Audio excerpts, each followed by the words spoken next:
New live has started. These technological errors are super frustrating because it means I'm gonna have two lives. It's gonna split my stuff. What a freaking mess. And now I gotta spend time on the phone while you watch me sort out this crap. It's frustrating. I know it's my ISP because this company sucks. I almost just want to rant super hard on them because it's garbage. I am making this link. The intro to this is going to be boring, but it's what I have to do.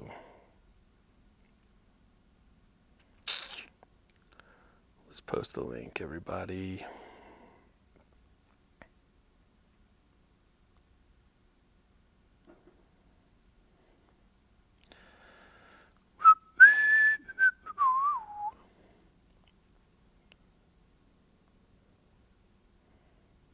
I'm sorry if you're watching. This is not my intention. I can truly not help what happened there. We'll just hopefully get this cracking and get new things going on here.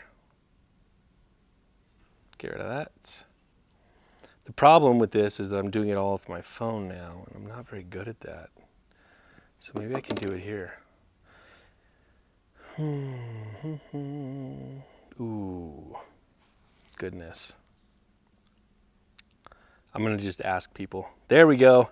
Thank you. Okay. This is what happens when you're a one-man band. Oh, looks like I got 37 of you in here again. Tech is fun. I love, once I hear it, it calms me down. I didn't want twice the likes. I didn't want any of this. I wanted to tell you all my freaking origin story, but now I can't even trust my Wi-Fi connection. It's awful.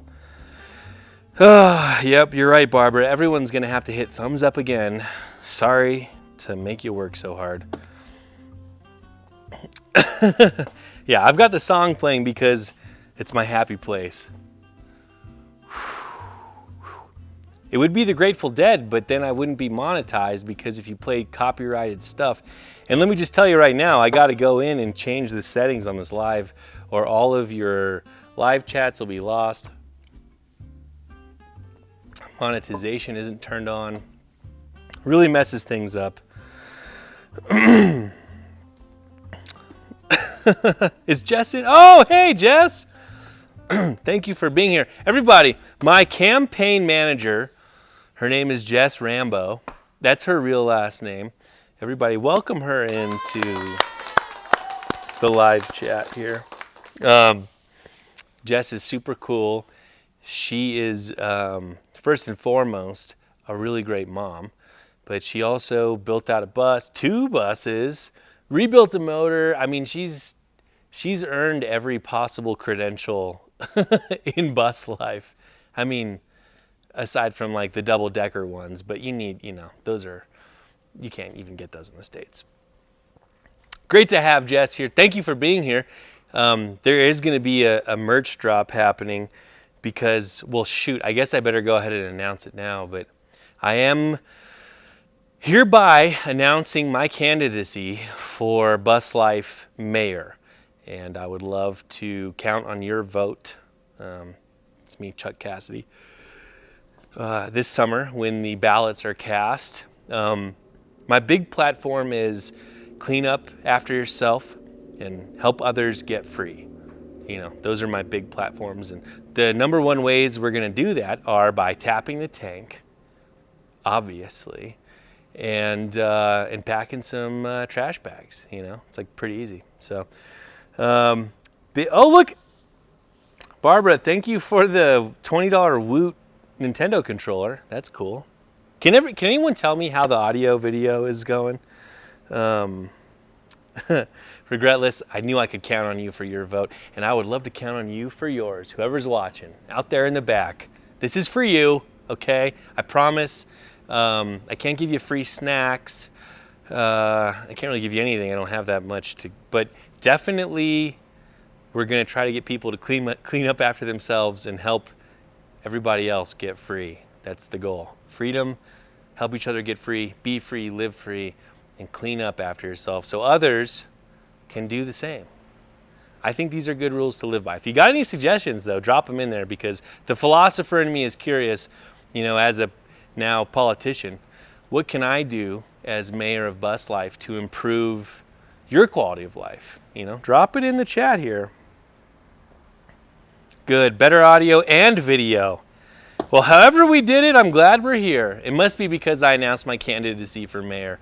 I was in the middle of telling a really good story, and that story was about where I got my name, Chuck Cassidy, from, because that's not my real name.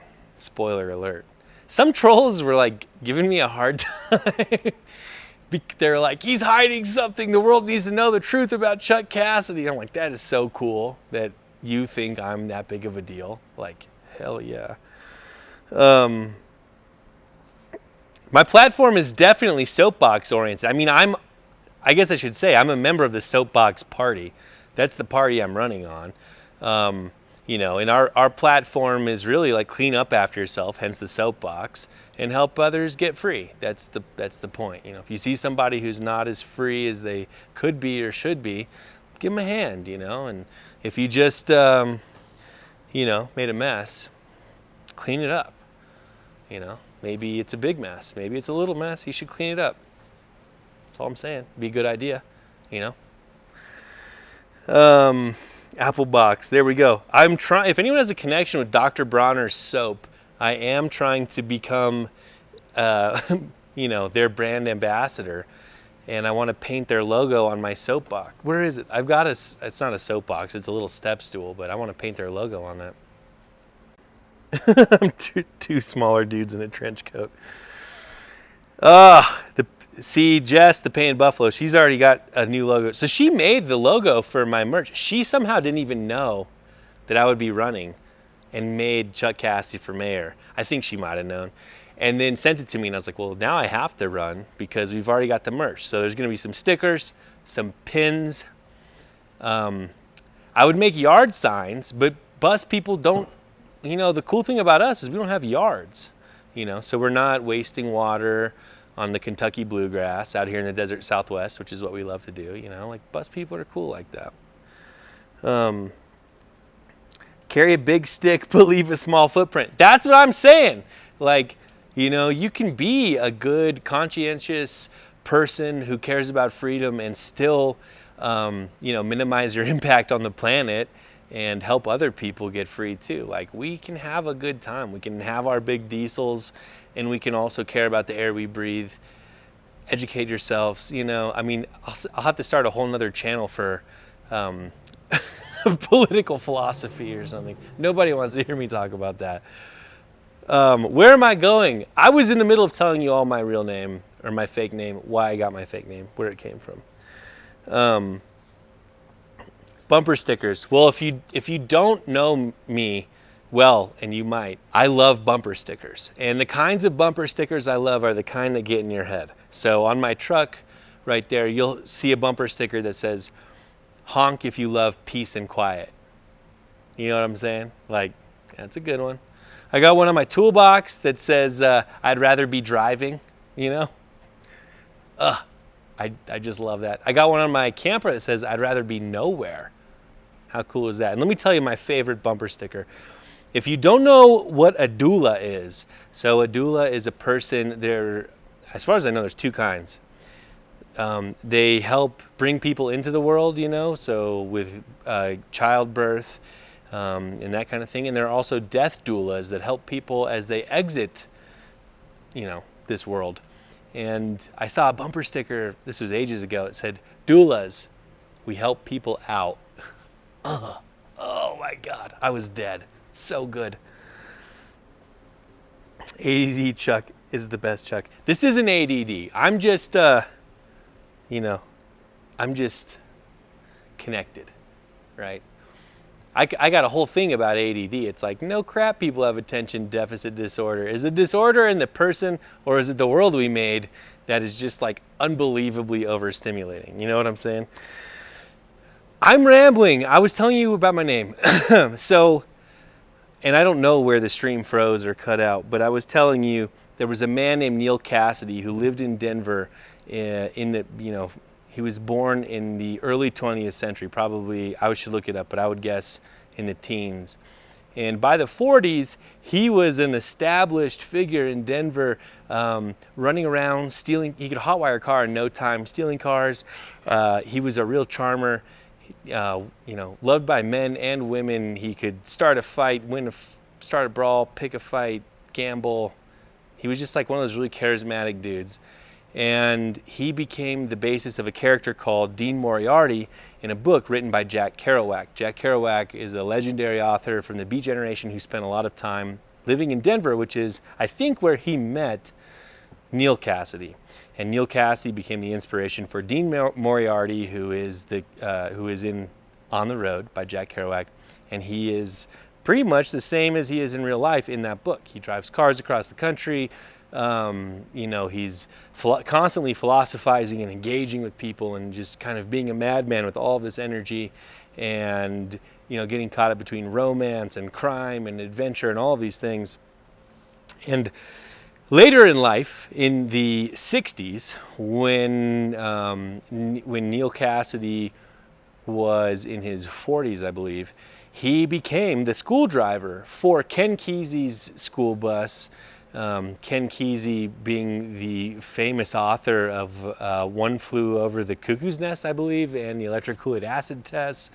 But Ken Kesey and his merry band of pranksters, tricked out this ancient, I believe it was an international school bus, and traveled around the country following the Grateful Dead, giving people LSD, which, by the way, Bicycle Day, which celebrates Professor Hoffman's discovery of LSD, if you feel that's something to celebrate, was just yesterday, I think. So it's like a psychedelic festivus that we find ourselves in. Who thinks I'm stoned right now? Maybe they're right. But I don't know. Anyways, this guy Neil Cassidy, legend, from Denver, psychedelic bus driver. I related to him and his story instantly as this, I studied philosophy, I fancy myself a philosopher bus driver, driving people around the country who are taking psychedelics in pursuit of good positive experiences related to music and art and gathering, and that's what I was doing when I started this party bus company when I was in college. So when it was time to start a YouTube channel, thanks to my friend Alyssa, I already had this name in mind. Chuck Cassidy kind of already sounds famous, and spelling the last name Cassidy with 2 A's as opposed to an I, because there's no I in Cassidy. There's no I in Cassidy. There's no I in Cassidy. That's not my real name. Named after a guy who also happened to be, living in Denver, didn't have a good relationship with his biological father, just like me, and loved driving vehicles across the country and philosophizing. I mean, wow. I think he was probably better with the ladies and a little more charismatic than me, which is fine. Keep things simple. But that's the story of my name. My real name is not Chuck Cassidy, but I play him on YouTube. So there we go. It's 6:30, so we've already blown half the time, and I've just been talking about myself. Wes, what's up? Transcend Existence is in the house. He's my guy in the house, whatever. This is no house. This is a shop. Anyways, here we go. We're all here. Everything's good. Long story short, my name's Chuck Cassidy. It's not my real name. You know why.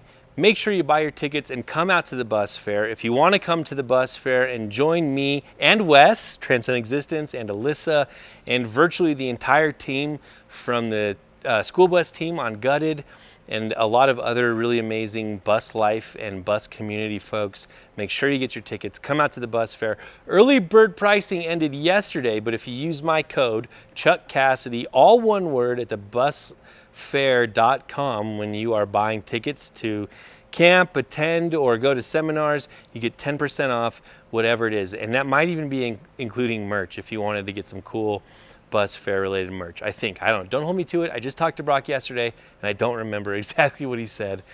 But hey, 10% off, Chuck Cassidy, all one word. Make sure you use it and come hang out with us. I do this because, I mean, I'm only trying to sell this to you because it is my favorite Bus Life festival. It's so good. You don't want to miss it. You want to be there. Look at this. We got caravans going. Jess, Painted Buffalo. Of course, well, she's going to be there because we've got a campaign to run, Jess. You better be there. Thank you, Regretless, for throwing down the ticket. Chuck Cassidy, all one word, is the discount code. I think without further ado, I'm having a great time hanging out with y'all, but we probably should cover some more educational, less personal topics. I mean, if you have personal questions for me, bring them. But I want to teach you some stuff too that you can use in your day-to-day. So I think we better talk about the tool du jour. You know what I'm saying?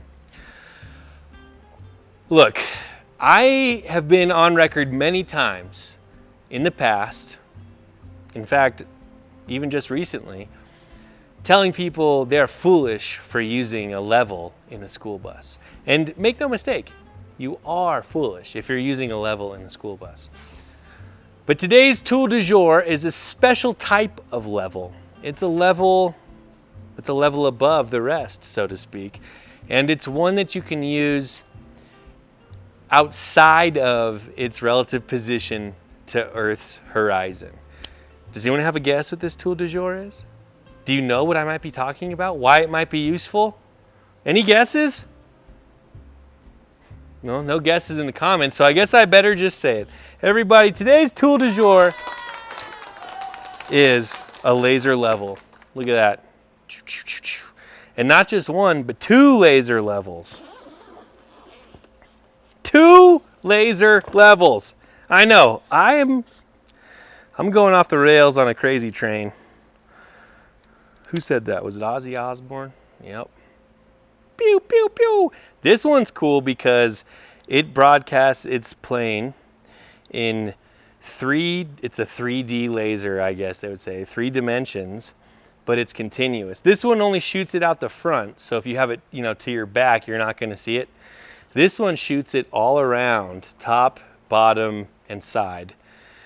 And it's got a green light, and the green light shows up. I'm just blasting you. It shows up way better in daytime. I mean, look, we've got the green. I'm blasting you as best I can with the green. I don't know. Is this more or less bright?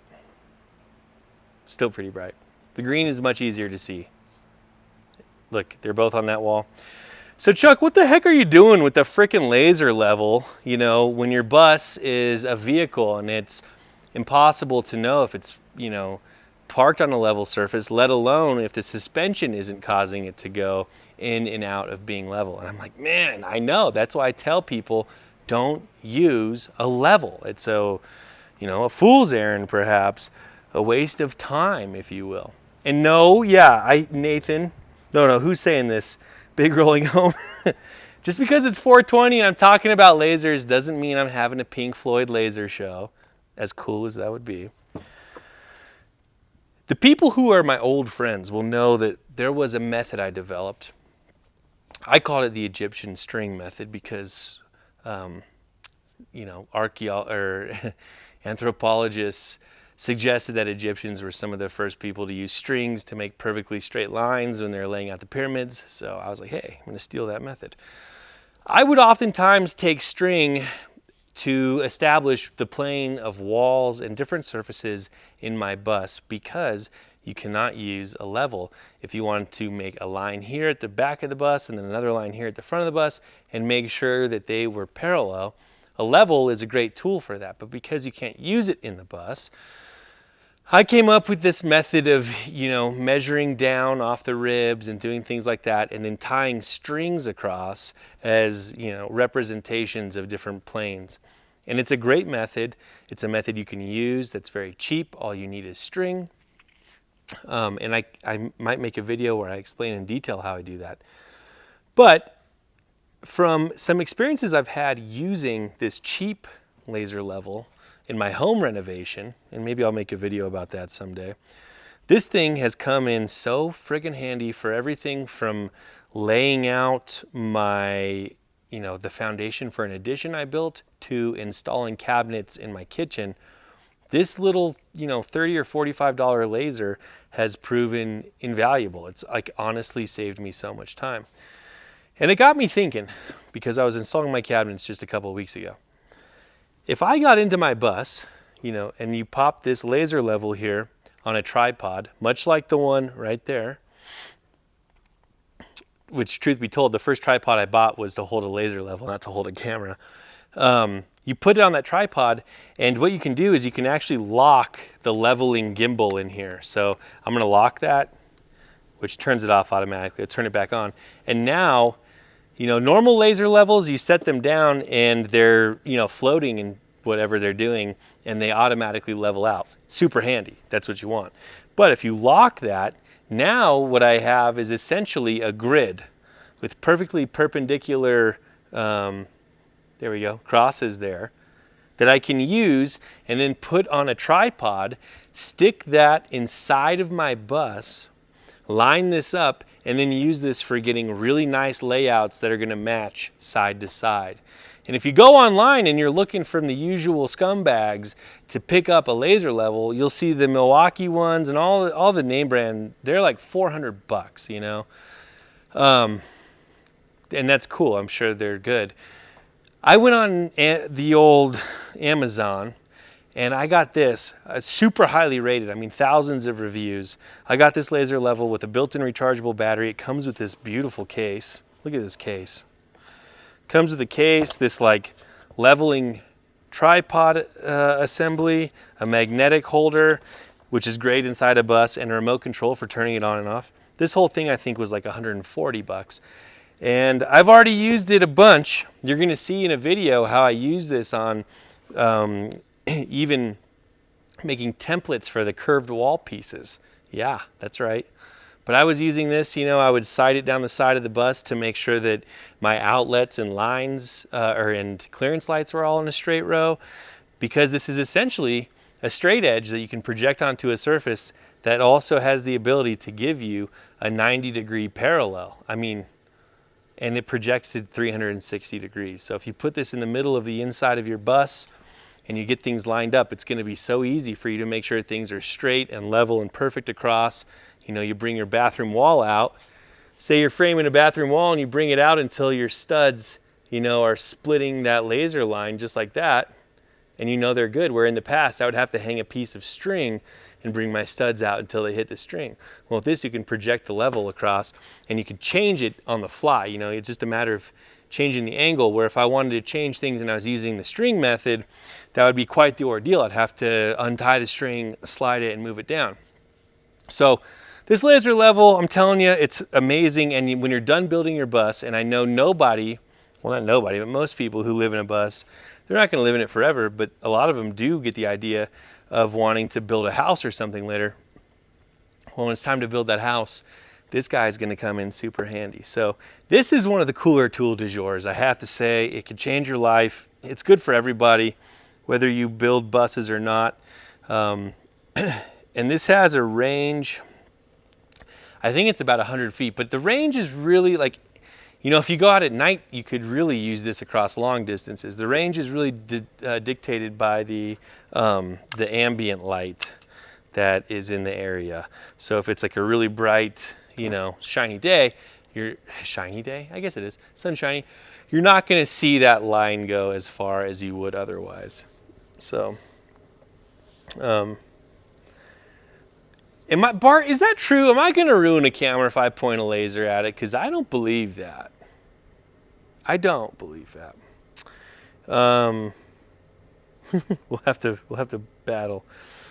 All right. Well, we're getting to this point. I'm not saying that eyeballing a thing is over. I eyeball everything. I eyeball so much. I do, much to the chagrin of some people who I work with who are a little more precise. I love eyeballing, putting the evil eye on stuff. There's no replacement for that. Oh God, you guys are no fun. Pointing at the screen, may instant headache, could trigger a seizure. I am sorry, I didn't know pointing a laser at the screen was gonna cause these problems. I'm just a guy out here. Bart, please send me the facts. Tell me how everything I just did with the lasers was wrong. I don't see how it could happen, but I build buses. I'm not a photographer. Look at this, frying a Spencer. Oh my God, hate it. I need a supervisor. Well, without further ado, let's stop talking about lasers then, and let's slip into a nice, comfortable Q&A. If anybody has bus-related, not laser or camera-related questions, and you want to throw it my way, drop it in the live chat here, and we will do our best to answer them. The good old eagle eye is a great tool. I agree, Wes. I know Wes might have the most evil eye around, but so far he hasn't caught me on something that I didn't see too. So we might have to I'm gonna go out and visit him. Maybe we'll have a eagle eye Olympics and see who can spot. Here we go. How to fix a leaky roof. I'm so glad you asked. Depending on the leaks, there's a lot of different options, but I'm actually coming out with a video about how I sealed my roof, which wasn't leaking, but I was pretending like it would, because that's how you have to think about those things, and show you the products and methods I used to seal my roof. That video is coming out on Sunday, and I talk about things and some products that other people use and recommend that has some serious drawbacks. And it's mostly to do with silicone-based roof sealants. You really don't want to, go down that road if you don't have to, and you don't have to. So you really don't want to go down that road. Watch that video. Here we go. Oh my God, okay, so I ruined my camera with lasers, whatever. I did it for you because I love you. And that's the kind of stuff you can count on if you vote for Chuck Cassidy for mayor of Bus Life when you get your ballots this year. So,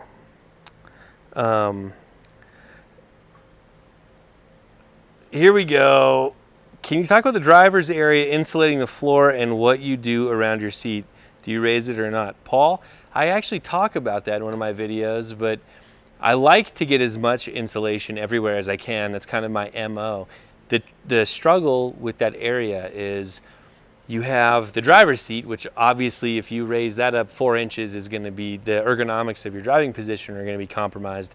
But what's even more of a problem potentially is that the gas and brake pedals, I mean, they are where they are. And, if you're going to raise that up 4 inches, shortening those pedals, I mean, usually it's just a steel arm, but like that's stuff that, you should really leave to a professional, because if the weld that you did on your brake pedal chop fails, I mean, that's easy to imagine how awful that would be. So I go, in my bus I did 1 inch. Most buses you can do 1 inch and get away with it. And then depending on your bus, I mean, it's just always going to be a cold spot. So I use the roll-on butyl rubber sound dampening stuff for sound dampening on front engine buses like mine. That doesn't give you hardly any thermal gain, but it could also help seal air leaks, and that's good. Other than that, there's not much you can do because the space is so limited. In those types of spaces, if you're just looking for an insulation to put in there, spray foam has a lot of drawbacks because there's often a lot of wires and hoses and control lines, and so you don't want to be spray foaming all of that. So it's a good application to use something like rock wool, which is a non-flammable, sound dampening, inorganic insulation made from, it's like cotton candy made out of rocks basically, that you can pack up in there that's easily removable if you have to service things. But I don't think I would suggest any other type of insulation. I wouldn't use fiberglass, I wouldn't use wool, and I don't think I'd use spray foam. So I think that's what I'd go with. Where else are we here? I don't know what's going on here. How do we find these buses that I convert? Oh, Alyssa. Oh, look, no, there's other things. Here we go. Overview of getting rid of rear glass, door, and windows. I mean, getting rid of it's super easy. You pull the gasket out and the glass panels come off. And then if you want metal sheet, to go in there, skoolie.com actually sells them, and they are custom cut to fit whatever type of bus you have. So that's where I got mine from. And then I just tack weld them in, seal around it with seam sealer, and paint it. So if you want to get rid of the glass and completely delete it, that's a really good way to go. It's pretty easy. Installing half the bus door sideways over the windshield. I mean, I don't even know what that means. Exhaust fans that go out the side rather than the roof. Yeah, so the side ones just do not have the CFM, the cubic feet per minute rating that the through the roof ones do. And because heat tends to gather at the highest point of the ceiling, which in a bus is the peak, the apex, the crown of the arch, that's the best place to try to get rid of hot air rather than the sides. But I have installed a couple, and if it's your only option, it's certainly miles better than none. But in terms of a bus where, it's like either or, I would say neither. Or not neither, but like it's not an either or. Stick with the roof vent. Every bus, to me, every bus should have at least one powered roof vent for air changeover. It's amazing how quickly things like carbon dioxide, just from you being in the bus and breathing, and volatile organic compounds, VOCs, and other things can build up in the bus if you are living in it without good ventilation, especially if you spray foam it. Like my bus here, it's airtight. I mean, it's super tight. And so good ventilation is key. The motto that I follow is build it tight, ventilate it right. You want to be in control of the ventilation in your bus. And the way you do that is you make it very tight and then control the ventilation conscientiously. The optimal way to ventilate a bus is to constantly have negative pressure inside the bus. And this is a little gem. I'm putting the phone down. This is a little gem that I haven't talked about. And I was going to save it for when people were paying money for it, but I'll give it to you for free.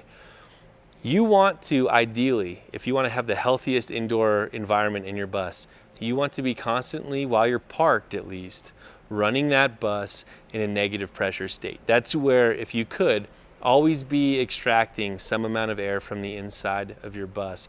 And the reason for that is any type of condensation that is going to happen inside your bus, the worst place for it to be is all the way out up against the inside of the metal skin of your bus. That's the last place you want that. You want to be drawing, at any chance you have, any opportunity for cold, dry air from the outside to be coming into the bus is what you want, as opposed to that moist, warm air. This is assuming you're in a cold environment, because that's when condensation happens the most. The warm, moist air inside the bus, you don't want to give that air a reason to try to push out through the bus, which would happen if the air pressure inside the bus was higher than the atmospheric pressure outside the bus. I'm getting sciencey, but just hang with me. Imagine the bus is like a balloon. You don't want the inside of your bus to be pressurized, because that's going to push that warm, moist air out through the skins and through any penetrations in your bus. And when it contacts the cold metal of your bus or cold anything inside your wall cavity, it's going to condense and leave that moisture in your walls, which is not where we want it. If you're constantly running your bus in a negative pressure state, which is really where you want to be, what's going to happen is the outside air, which is almost always, unless you're running a dehumidifier, going to be less humid and at the very least cooler, and therefore cooler with the humidity coming in. It couldn't have absorbed as much air as like you being inside your bus, cooking and running a shower and all that stuff. The air's coming in. Long story short, it's coming in. You bring that air into the living space, and as it comes into a warm space, it's not going to condense. So remember, the hot air trying to escape, it condenses when it hits the cold skin of the bus. The cold air coming in, it's already been up against the cold skin of that bus. It's coming into a place that's warmer.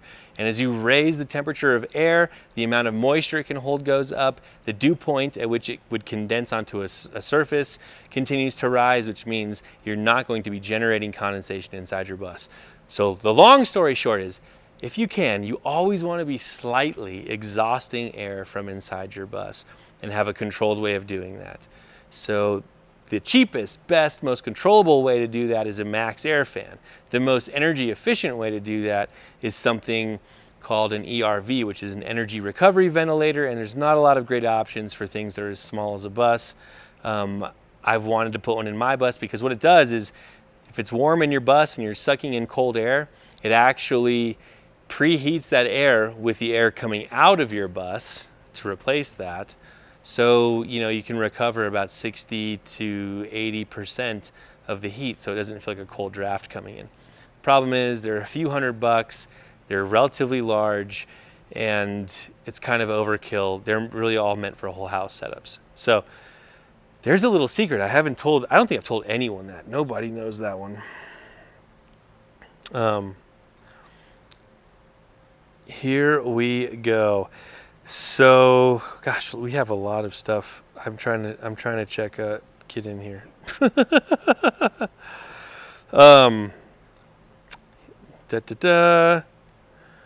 Would I still recommend a diesel heater if your bus is gas?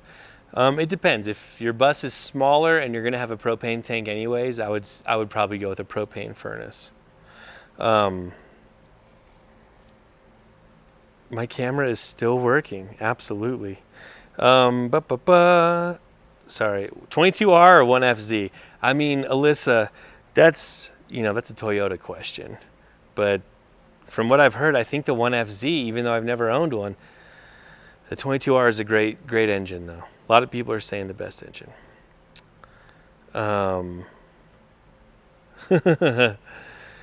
Is it worth trying to add a bunch of solar and batteries to a conventional class ARV? It all depends, honestly. It doesn't have to be a nightmare, especially if it originally had a battery bank of some kind. That makes things a lot easier for you. What batteries would I recommend for solar panels? I'm a big fan of Signature Solar server rack lithium iron phosphate batteries. Gordo from Earth, you have a Sienna? Dude, and Alyssa knows I love Siennas. Minivans are so good. So good. Oh yeah, Kyle the Creator's buying that bus, it looks like. So, I don't know how to pronounce your name. Weirdo? It's Weirdo, I guess, but with 2 3s.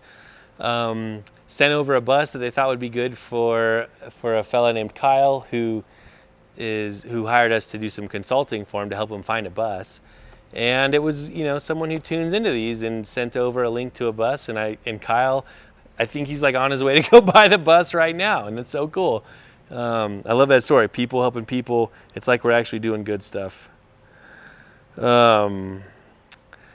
Unless you are on the Gulf Coast beach. Well, yeah, you don't want to be sucking in, if you're sucking in air that is more humid than inside, that's a problem, But, you also run into a situation, though, if you're trying to pressurize the inside, where are you drawing that air from? That's a tough one, Salt water is a whole different animal. Not going there on this live, but we should probably figure that out. Wouldn't a small squirrel cage also fan do well for keeping minuscule vacuum? Yeah, a roof vent is just nice. They have a thermostat and remote controls and stuff. But I'm always slightly exhausting. Good. I like that we're getting some good punny dad jokes in here. Kerouac level. You guys are awesome. You are really indulging my sensibilities as a total freak. This is great. So we're coming up on an hour here. We've gone through 2 live chats. I've repeated the story of my name multiple times. I think I'm about to sign off because, to be honest with you, I have to go film some other stuff for the video you're going to see this Sunday from me, which is all about how you paint the roof of a bus. Some would say the right way. I'm saying the best way I know how, because I'm sure there's a better way. You're not going to want to miss it. Any other questions before I get the heck out of here? A towable 1980 MGB. Jack Frost, I've already owned a couple of those. I also had a Triumph Spitfire. What a piece of crap. I mean, a fun one. But, you want to move the side door on my bus. Morgan Freeman, I know the feeling, man. You're going to clone rabbits. Split hairs. I would, Land Cloud Adventures. Everyone take a look at what they just wrote. That is special. I would love it if my comment section became a safe space for people to, you know, share their puns and dad jokes. That would warm my heart, you know. I'm getting out of here, everybody. Thank you so much for being here. My name's Chuck Cassidy. If you didn't know that, I don't know how you got here. We will see you next week for another live chat. I'm actually catching a flight out tomorrow at 7:30 in the morning to go to Florida and help somebody install a solar system. That'll be a video. And I'll have another video coming up on Sunday. We're just going to keep it going. Thank you for being here. Happy 420. Stay safe.